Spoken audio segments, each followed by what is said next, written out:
The bridge of the coalition flagship Unity's Hope was filled with the quiet sounds of defeat. Admiral Zethkar stood before the main viewing screen, his blue-scaled hands clasped behind his back as he watched the enemy fleet move into position. The Korvaxi hegemony had finally cornered them. 3 years. 3 long, terrible years since the war began. Zethkar remembered the first reports from the Outer Rim territories. Small colonies going silent, trade ships disappearing. At first, the Galactic Coalition thought it was just another group of raiders. They were wrong.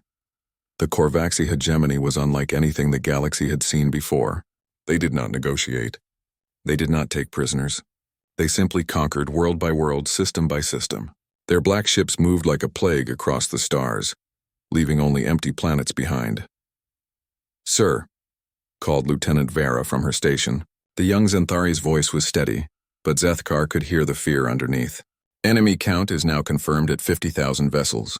They have us completely surrounded." 50,000. Zethkar closed his eyes for a moment. The coalition fleet had started this final battle with 800 ships. Now only 200 remained. 200 ships against 50,000. It was not a battle anymore. It was execution. "Any word from the other sectors?" he asked, though he already knew the answer. "Nothing, sir.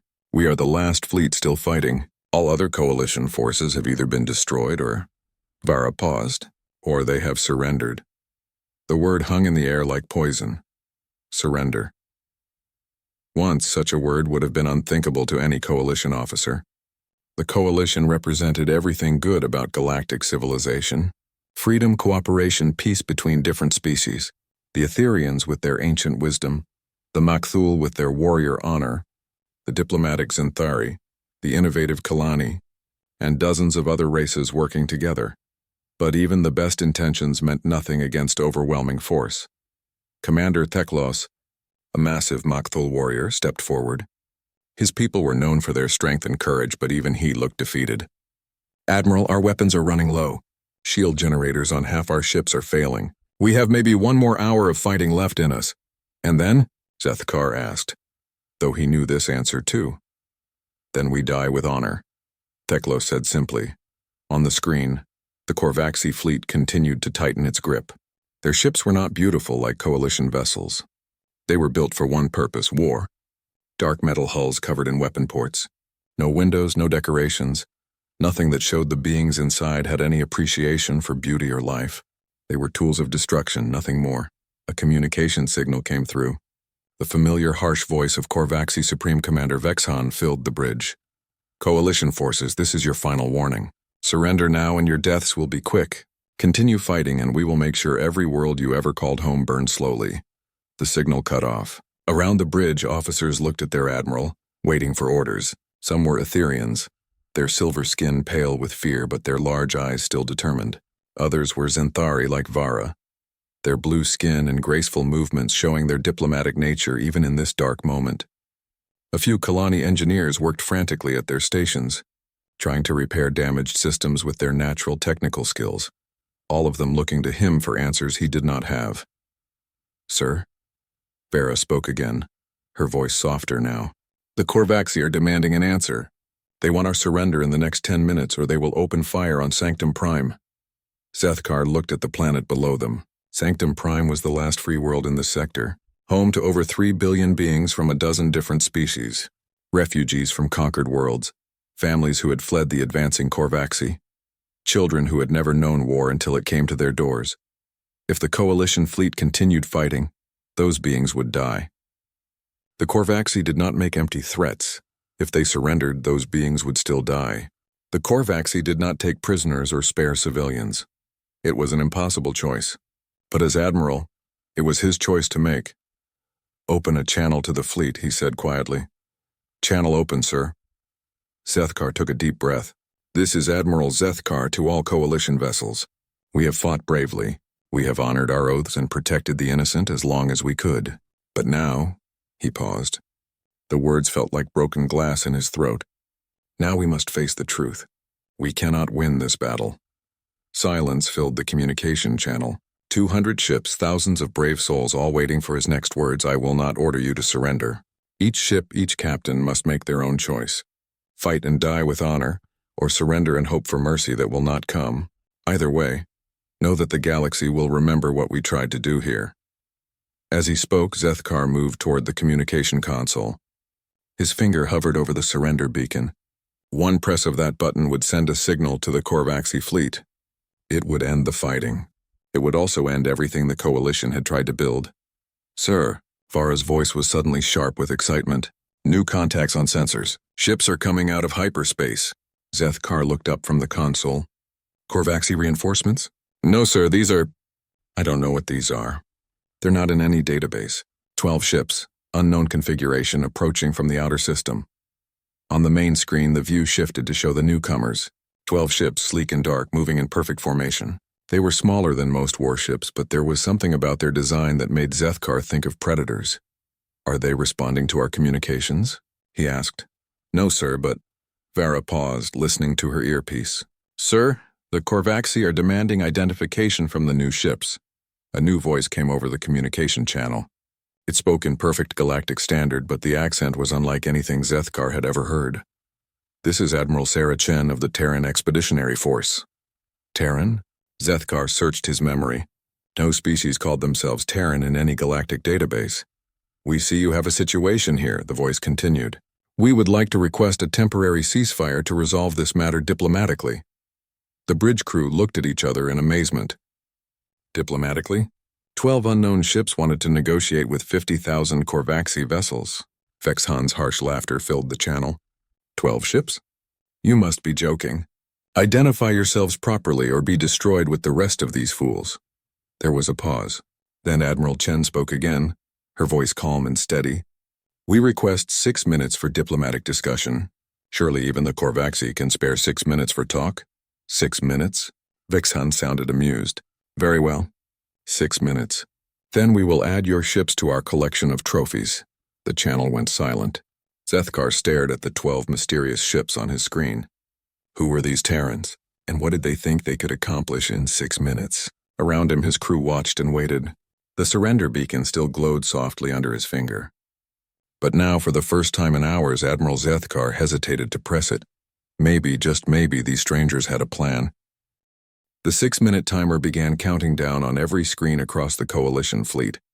Admiral Zethkar watched the 12 mysterious ships drift slowly through space, their dark hulls almost invisible against the starfield. They moved with a strange grace, like they were dancing rather than flying. What are they doing? Commander Theklos asked, his deep voice filled with confusion. The Makthul warrior studied the tactical display with growing frustration. They are just floating there. Lieutenant Vara bent over her sensor station, her blue fingers flying across the controls. Sir, I am trying to scan their ships, but something is strange. Our sensors can barely detect them. It is like they are absorbing all energy that hits them. Zethkar nodded slowly. The Terran ships were unlike anything he had seen in his 40 years of service. Their hulls seemed to drink in the light from nearby stars. Even the running lights that most ships used for identification were completely absent. They were like ghosts made real. Any response to our communication attempts? He asked. Nothing, sir. They are maintaining complete radio silence since Admiral Chen spoke. On the other side of the battlefield, the Korvaxi fleet was reacting differently. Their ships began moving into attack formations, clearly planning to destroy the newcomers the moment the ceasefire ended. Supreme Commander Vexhan's voice crackled over the open channel. Attention, unknown vessels. You have amused us with your request for diplomacy. But 6 minutes is a very short time.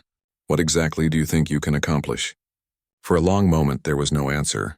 Then Admiral Chen's calm voice returned. We are studying the situation, Commander Vexhan. Sometimes understanding a problem is more important than solving it quickly. Vexhan's harsh laughter filled the communication channel. Understanding? There is nothing to understand. We have 50,000 ships. You have 12. Even the Coalition fools have 200 vessels, and they are already defeated. What can 12 ships do against such numbers? That, Admiral Chen replied quietly, is what we are trying to determine. Aboard the Coalition flagship, the bridge crew exchanged worried glances.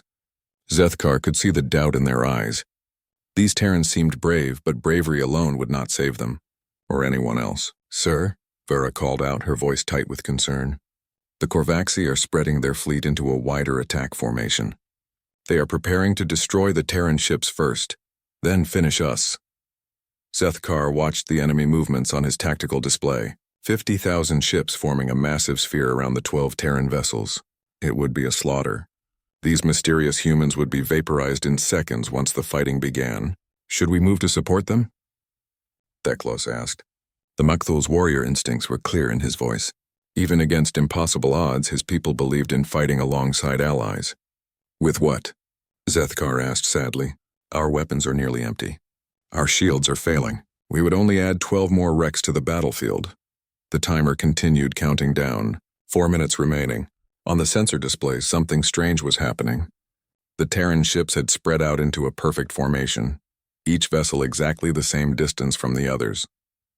They moved with mechanical precision, like parts of a single machine. Lieutenant Vara, are you detecting any weapons charging on the Terran ships? Zethkar asked. Vara shook her head, her expression puzzled. No, sir. In fact, I'm barely detecting any energy signatures at all. Their power levels seem very low. Almost like they are running on minimal systems. Maybe they are powered down to avoid detection, suggested Ensign Krell, a young Kalani engineer. Some kind of stealth technology? Stealth is useless when you are already surrounded, Theklos growled. These humans are either very brave or very stupid. Admiral Chen's voice came over the channel again, this time directed toward the Coalition fleet. Admiral Zethkar, we have reviewed your service record. Very impressive. 40 years of keeping the peace, protecting trade routes, helping refugees. You are exactly the kind of officer the galaxy needs. Zethkar blinked in surprise. How do you know about my service record? We know many things, Admiral. We have been watching your people for some time. The Coalition represents everything we hoped to find when we finally decided to reveal ourselves. Watching us, Vara whispered. For how long? Long enough to know that what is happening here today is wrong, Admiral Chen replied. The Korvaxi hegemony threatens everything good about galactic civilization. That cannot be allowed to continue. Vex-Hun's voice cut through the conversation like a blade. Enough of this nonsense. 2 minutes remaining, unknown vessels. Then you will burn like all the others who opposed us. The hegemony is destiny. Resistance is pointless. Destiny, Admiral Chen repeated thoughtfully. That is an interesting word choice, Commander. You believe you are fulfilling some kind of fate? We are the strong. The weak deserve to be conquered. That is the natural order. I see. And what happens when you meet someone stronger? Vex-Hun's laughter was cold and sharp. Impossible. We have conquered 100 worlds. We have destroyed every fleet that dared to face us. We are the apex predators of this galaxy. Every fleet until now, Admiral Chen said softly. The timer showed 90 seconds remaining. Around the battlefield, Korvaxi ships powered up their weapons. Energy readings spiked across the sensor displays as 50,000 vessels prepared for massacre. But something else was happening too. The 12 Terran ships began to glow softly, their dark hulls suddenly outlined with thin lines of blue light. The glow was barely visible, but it ran along what looked like circuit patterns built into their armor. Vara, are you seeing this? Zethkar asked. Yes, sir, but I do not understand it. The energy patterns are unlike anything in our databases. It is almost like... She paused, running new scans. Sir, it is like their entire ships are computers. Not ships with computers inside them, but ships that are computers. 1 minute remaining. Across the communication channel, Admiral Chen spoke one final time before the ceasefire ended. Her voice was calm, almost sad. Commander Vex-Hun, we offered you 6 minutes for diplomacy. 6 minutes to reconsider your actions. 6 minutes to choose a different path. And we have chosen, Vex-Hun snarled. We choose victory. No, Admiral Chen replied quietly. You have chosen poorly. All vessels, this is Admiral Chen. Diplomacy has failed. Activate battle protocols. Show them what precision looks like. The 12 Terran ships suddenly blazed with light. Not the harsh glare of weapon systems powering up, but something else entirely. Clean, bright light that seemed to flow through their hulls like liquid electricity. 30 seconds. Sir! Vara's voice was filled with amazement. The Terran ships are scanning everything. Not just the Korvaxi fleet, but every ship, every weapon, every power system. The detail level is incredible. They are mapping the entire battlefield down to individual components. What are they planning? Theklos demanded. 10 seconds. Admiral Chen's voice came one last time, speaking not to the Korvaxi or the Coalition, but to her own ships. Target acquisition complete. Probability calculations finished. All vessels report ready status. Ready for what? Zethkar whispered. 5 seconds. Ready to end this war. The timer reached 0, and the universe changed forever. The moment the timer reached 0, everything changed. Admiral Zethkar expected to see weapons fire. He expected explosions and chaos as 50,000 Korvaxi ships opened fire on 12 human vessels. Instead, he watched something that made no sense at all. The Terran ships moved, not fast, not aggressively, but with a precision that seemed impossible. Each ship flowed through space like it was following invisible lines drawn between the stars. They spread out in a pattern that looked random at first, but as Zethkar watched, he began to see the design. "What are they doing?" Commander Theklos asked, his warrior's mind trying to understand tactics that seemed to have no logic. Lieutenant Vera worked frantically at her station, her blue fingers dancing across controls as she tried to make sense of the sensor readings. "Sir, they are not firing weapons, but they are doing something with their scanning systems. The energy output is incredible." On the main screen, the Korvaxi fleet began its attack.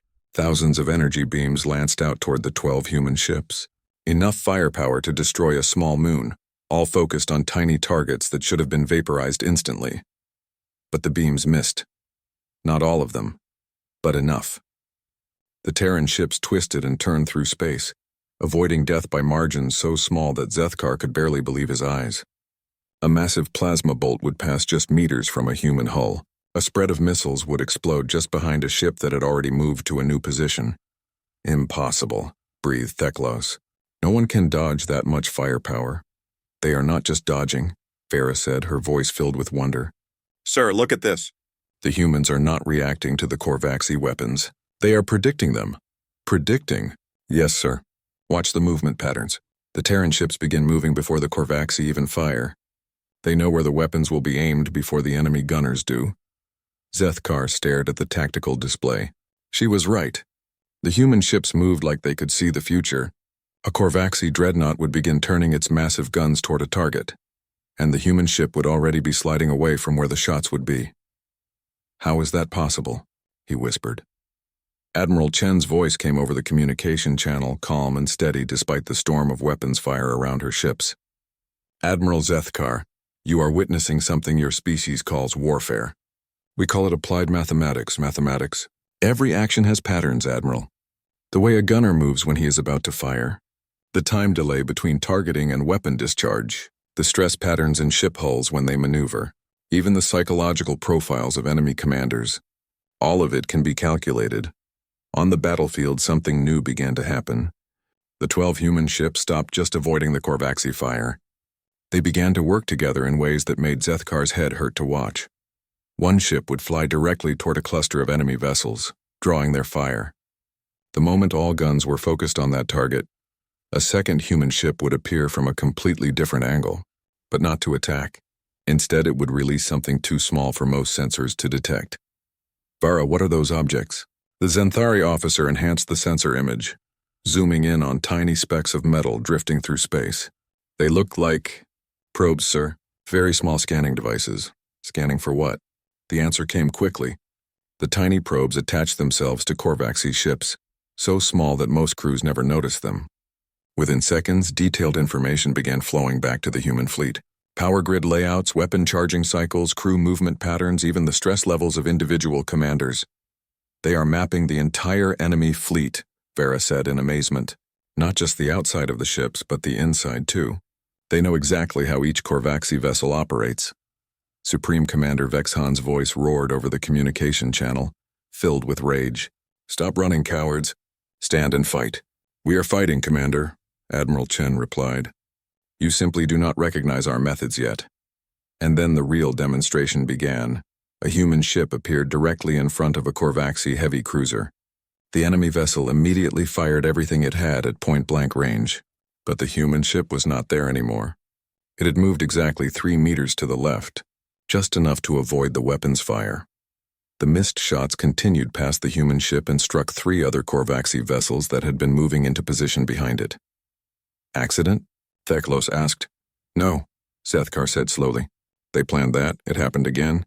And again. Human ships would position themselves, so that Korvaxi weapons fire would hit other Korvaxi ships. The enemy fleet's greatest advantage, their overwhelming numbers, was being turned into a disadvantage, sir, Farah called out.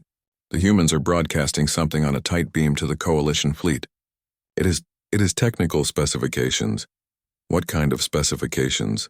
Weaknesses in Korvaxi ship design, critical system locations, optimal targeting points, power grid vulnerabilities. They are sharing everything they have learned.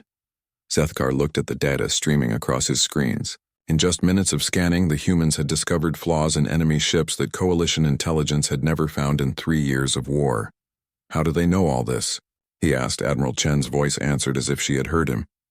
We have been studying your enemies for a long time, Admiral. Every ship type, every weapon system, every tactical doctrine. We know the Korvaxi better than they know themselves. On the main screen, the battle was becoming something unlike anything Zethkar had ever seen. It was not the brutal clash of metal and energy that most space battles became. Instead, it looked like an elaborate dance with the human ships moving in perfect harmony, while their enemies struck at empty space. But the most amazing thing was what the humans were not doing. Despite having detailed knowledge of every weakness in the Korvaxi fleet, despite being able to predict every enemy move, they were not destroying their opponents. Instead, they were disabling them. Precise shots to power coupling destroyed engines without harming crews. Carefully placed explosives took out weapon systems while leaving life support intact. Ships that should have been blown to pieces were instead left drifting helplessly in space, their crews alive but unable to fight. Why are they not destroying the Korvaxi? Teklos asked. They clearly have the ability. Because, Admiral Chen said, once again responding as if she could hear every conversation on the Coalition bridge. Our goal is not to add to the death count. Our goal is to end this war.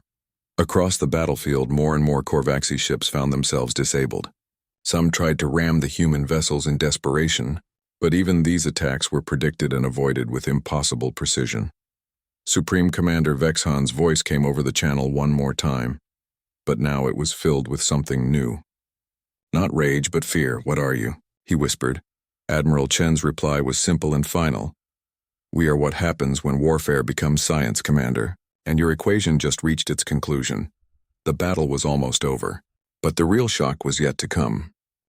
The transformation of the battle happened so fast that Admiral Zethkar almost missed it. One moment, 50,000 Korvaxi ships were attacking 12 human vessels. The next moment, the entire enemy fleet was falling apart. It was not destruction in any sense that Zethkar understood. The Korvaxi ships were not exploding or breaking into pieces. Instead, they were simply stopping. Vera, report, he called out, trying to understand what he was seeing. Lieutenant Vara's hands flew across her sensor controls, her blue face pale with amazement. Sir, it is incredible. The humans are hitting specific points on each enemy ship. Not random targets, but exact locations that cause maximum system failure with minimal damage. On the main screen, the battle unfolded like a deadly ballet.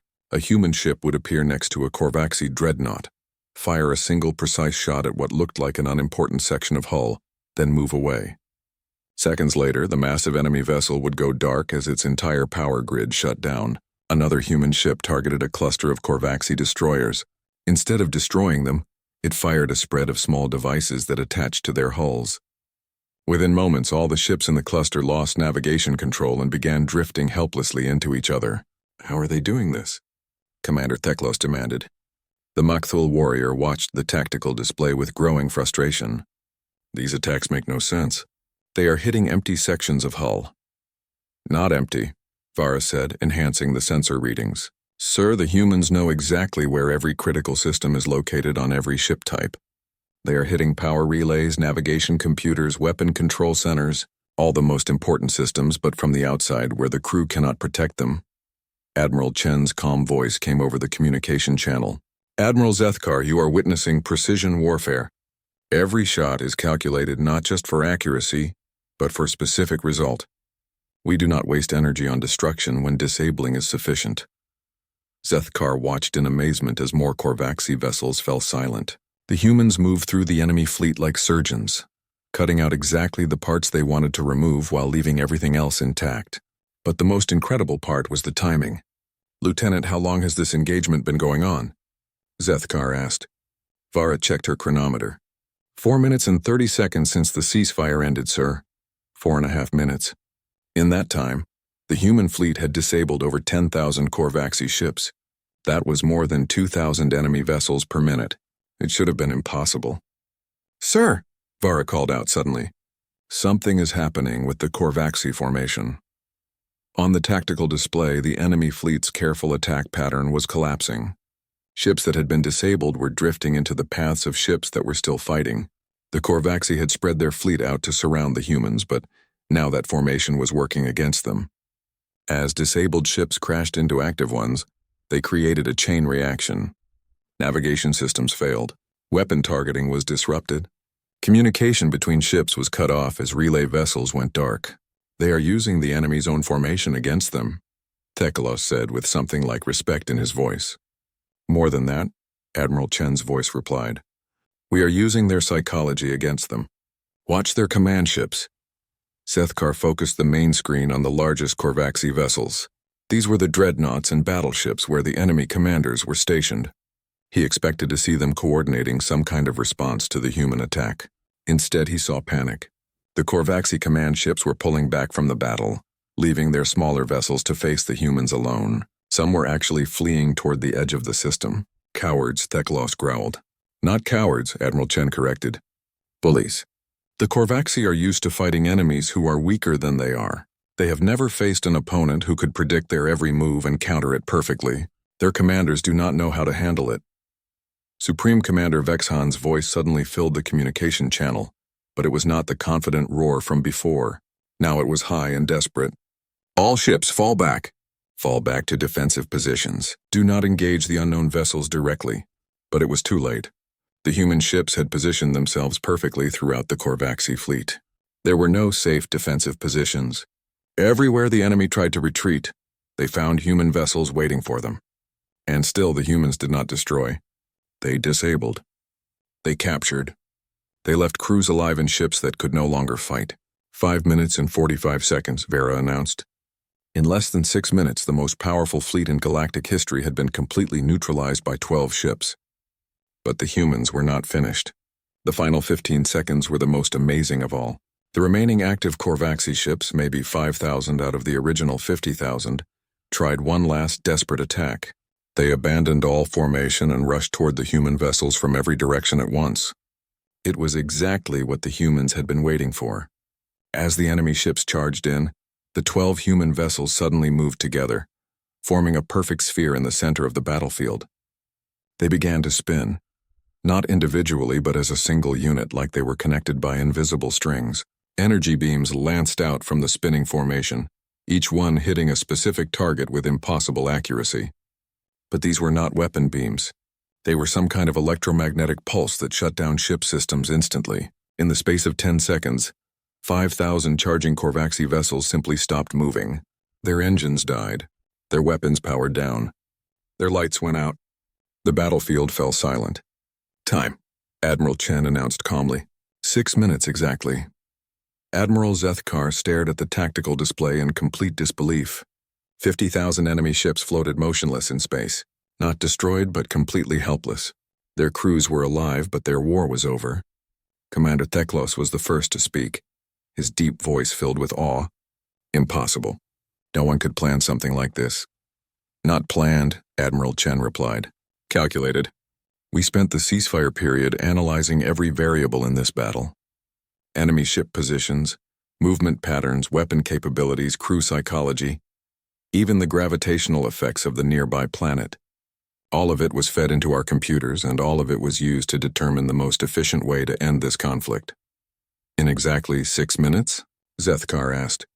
We promised Commander Vexhan 6 minutes for diplomacy.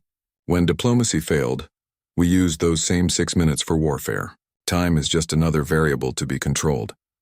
Across the battlefield, the Korvaxi ships drifted in the dark. Their crews were alive but defeated. Their weapons were silent. Their war machine had been dismantled with surgical precision. But as Admiral Zethkar would soon learn, the real surprise was not what the humans had done to the Korvaxi fleet. It was what they planned to do next. The silence that followed the battle was unlike anything Admiral Zethkar had ever experienced. 50,000 Korvaxi ships drifted powerless in space, their dark hulls reflecting the light of distant stars. The most feared fleet in galactic history had become a graveyard of disabled vessels in just 6 minutes. But they were not truly dead. Life support systems still functioned. Emergency lights still glowed. The crews inside were alive, trapped but breathing. "Sir," Lieutenant Vara said quietly, "we are receiving thousands of distress signals from the Korvaxi ships. They are requesting rescue assistance." "Rescue?" Commander Theklos looked confused. "They were trying to destroy us minutes ago."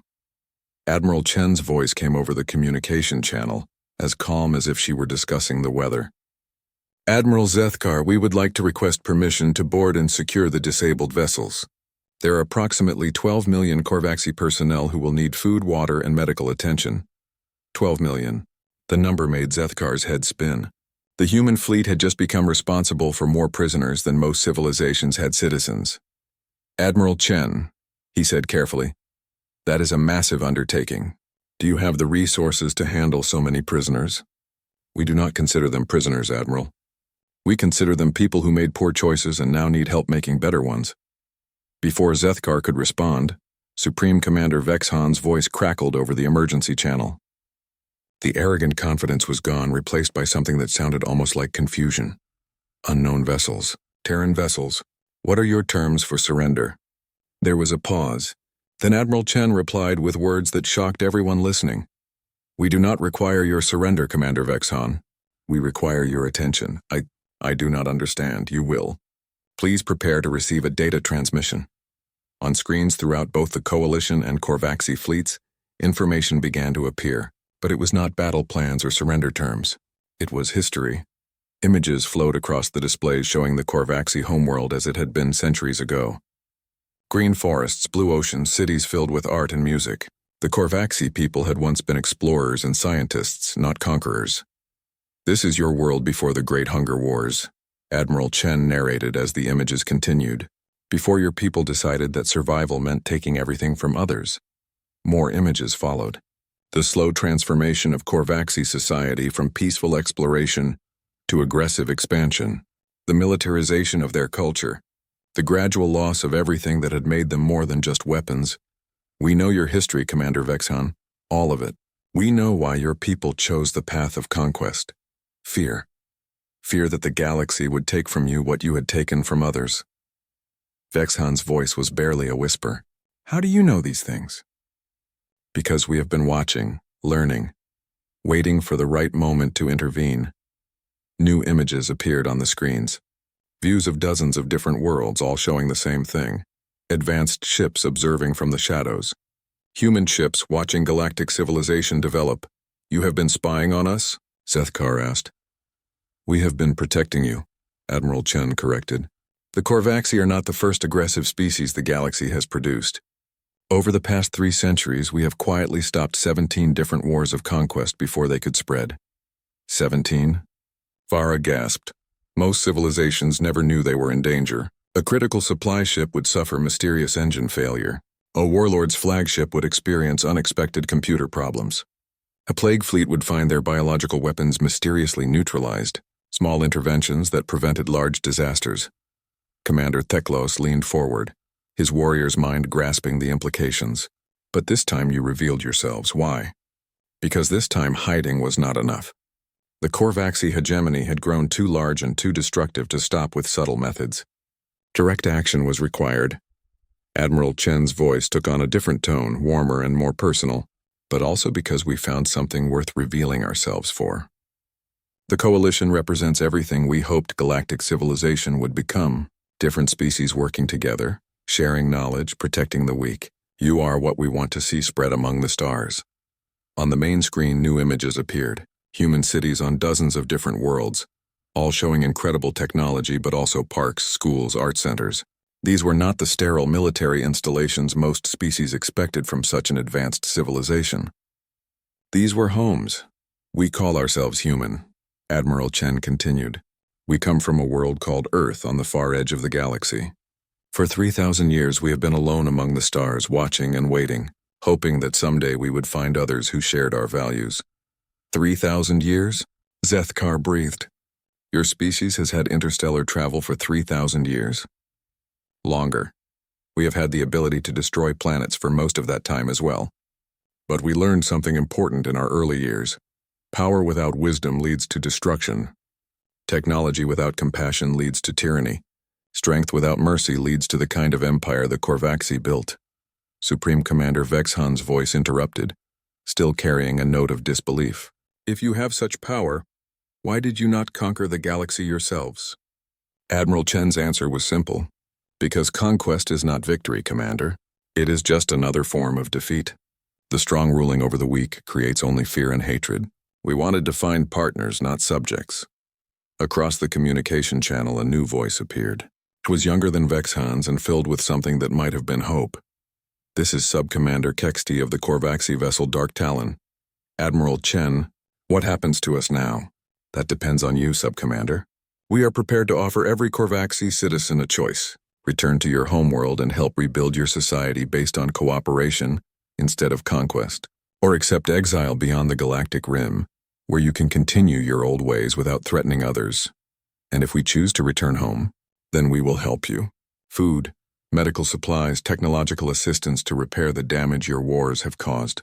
We will even help you defend your homeworld if anyone tries to take revenge for what the hegemony has done. The offer sent shockwaves through both fleets. The humans were not demanding tribute or territory. They were offering aid to their former enemies. Why? Vexhan asked, his voice breaking. Why would you help us after what we have done? Because, Admiral Chen replied gently. Everyone deserves a second chance to choose who they want to be. The Korvaxi people were explorers once. They can be explorers again. Admiral Zethkar found his voice at last. Admiral Chen, what about the coalition? What do you offer us? Partnership, Admiral. We have technology to share, knowledge to offer, and a galaxy to explore together. But we do not want to lead you. We want to walk beside you as equals. As the human fleet began moving among the disabled Korvaxi ships, beginning the massive rescue operation, Zethkar realized he was witnessing something unprecedented in galactic history, a victory without revenge. Power exercised with restraint, strength used to build rather than destroy. The war was over. But more importantly, a new age was beginning. An age where the question was not who was strongest, but who was wise enough to use their strength properly. The humans had given the galaxy that answer in exactly 6 minutes.